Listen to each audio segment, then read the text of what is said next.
Sumalang ang nasa 20 atleta na may intellectual at developmental disabilities sa Philippine Gymnastics Team selection nitong Lunes, December 8 sa Brixton, Pasig City. May report si teammate Jamaica Bayaka. Nagsagawa ng national selection ang Special Olympics Pilipinas para sa para-gymnastics, isang bagong sports program na tututok sa mga atletang may intellectual at developmental disabilities. Layo nito na mabuo ang kauna-unahang Philippine Para-Gymnastics team na sasabak sa 2027 World Games sa Chile. This is the first time na nagkaroon kami ng access sa gymnastic na magkaroon ng skills evaluation for our athletes. Then nakita naman natin sobrang enjoy ng mga bata even na wala silang masyadong experience pa sa gymnastic. Ipinakita dito ang ilang mga mini routines at ibinida ang potensyal ng mga batang hangad sumabak sa world stage. Isa na rito ang 25 anyos na si Dane Badera na may hearing and speech impairment. Mula track and field, susubukan ni Dane ang bagong karera bilang gymnast. Actually, sa mga katulad ng anak ko with hearing and speech defect, hindi po siya hindrance para ma-experience pa yung mga bagong sports. Your party as Jappy, ay speaker as harap dito. Nakilala rin natin ang magkapatid na hangad mapasama sa team para naman sa men's division.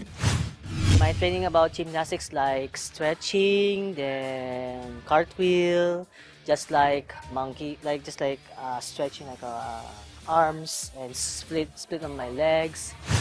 I can do something, I can be strength. But today I'm making her to flip. I can do something. We can to do it else and we can find. Samantala, malaki naman ang paniniwala ng mga selection coaches sa mga talento at performance na ipinakita ng mga bata.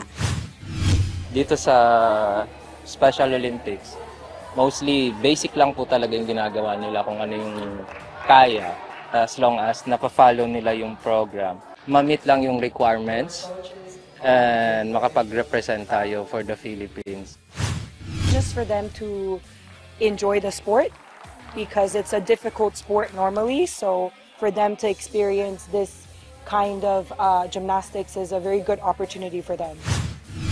Layo ng Special Olympics Pilipinas na mas bigyan ng malawak na platform sa sports ang mga batang tulad nila at i-promote ang inclusivity. Katuwang nila ang Collab Gymnastics bilang pangunahing provider ng training venue at facilities para sa mga atleta.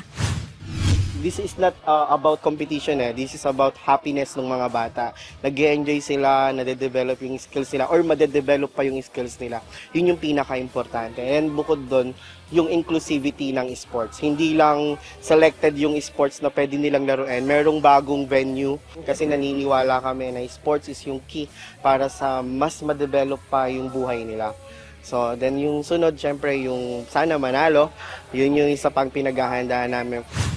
Actually, non-profit kasi yung Collab. So, yung beneficiaries namin are the Special Olympics specifically for gymnastics. So, apart from yung mga anak ko nagte-train dito, we're opening it up to anyone who wants to come.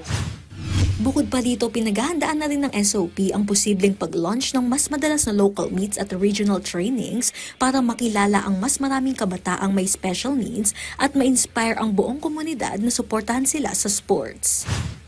Sa likod ng bawat rutina at ensayo, kwento ng pag-asa ang baon ng bawat para-gymnast na sasalang sa international stage. Jamaica Bayaka para sa atletang Pilipino, para sa bagong Pilipinas.